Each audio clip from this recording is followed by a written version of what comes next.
when one of Hollywood's most iconic voices walks onto a familiar stage expecting a routine conversation only to be met with a storm, what unfolds is nothing short of explosive. From the moment Morgan Freeman stepped onto the set of The View, a shift was felt. Applause rang out as expected, but beneath the surface, something was brewing. It was supposed to be a straightforward interview promoting his new documentary on unity and justice. But as Whoopi Goldberg's first question landed, the tone twisted. "So, Morgan," she began, a sharpness in her voice, "your new documentary preaches unity and understanding. But don't you think that sounds out of touch with the very real struggles people are facing today?" Freeman blinked, leaning back with the calm that made him legendary. "Whoopi, I think my life experiences speak louder than theories. I've been advocating for justice long before it became fashionable." That word struck like a match. "Fashionable?" Whoopi's voice lifted. "Are you implying today's activism is just a trend?" "That's not what I said," Freeman replied, composed but firm. "Real change is born from understanding and not shouting." The temperature in the room dropped. The audience, moments ago buzzing with admiration, sat frozen in the tension. Whoopi pressed forward, her tone darker. "With all due respect, Morgan, that sounds like something someone says when they've never had to fight, when they've had the luxury of dignity." Freeman's posture didn't shift, but his eyes hardened. "You're making assumptions about my life, Whoopi. I faced closed doors, bigotry, and setbacks. I overcame them not through raggio but resilience." "Dignity," she repeated, now brimming with sarcasm. "That's a luxury not all of us could afford. Some of us had to get our hands dirty just to be heard." Joy B had tried to interject with a joke, but Whoopi was locked in. "Let's be honest, your career's been about making white audiences feel comfortable." The wise narrator, the safe voice. "When have you ever challenged the system?" The studio fell still. Freeman's jaw tightened. "I find it telling," he said slowly, his voice taking on steel, "that you question my integrity when your own career has leaned more into spectacle than substance."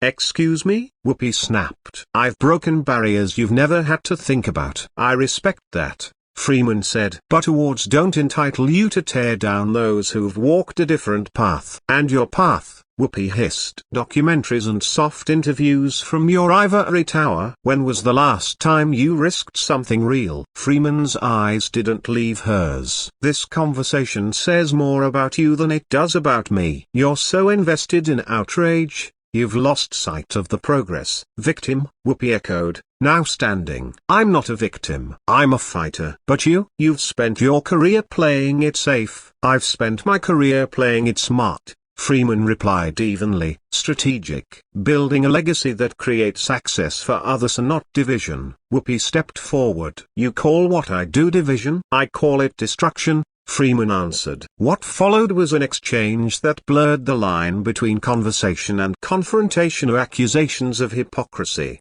privilege, and silence in the face of injustice. Whoopi accused Freeman of softening truth to comfort white audiences. Freeman called out her relentless anger and the alienation it breeds. "You speak about justice," Whoopi snapped, "but I don't see you standing up when it matters." "I stand up every day with my work, my money, and my time," Freeman shot back. "I build schools, fund scholarships, mentor." "What have you built besides outrage?" "You're comfortable because you've never made anyone uncomfortable," Whoopi said, voice rising. "I've spent 40 years proving I can be successful without apology," he replied. "You've spent years turning platforms into battlegrounds." The tension peaked when Freeman stood slowly. "We're done here," he said. "Running away?" Whoopi goaded. Freeman stopped, turned, and for the first time, the calm shattered. "You want real?" "Real is proving yourself over and over to people who told me I wasn't black enough, angry enough, militant enough. I've been told I'm too safe for evolution. But I built something lasting." "While people are dying in the streets,"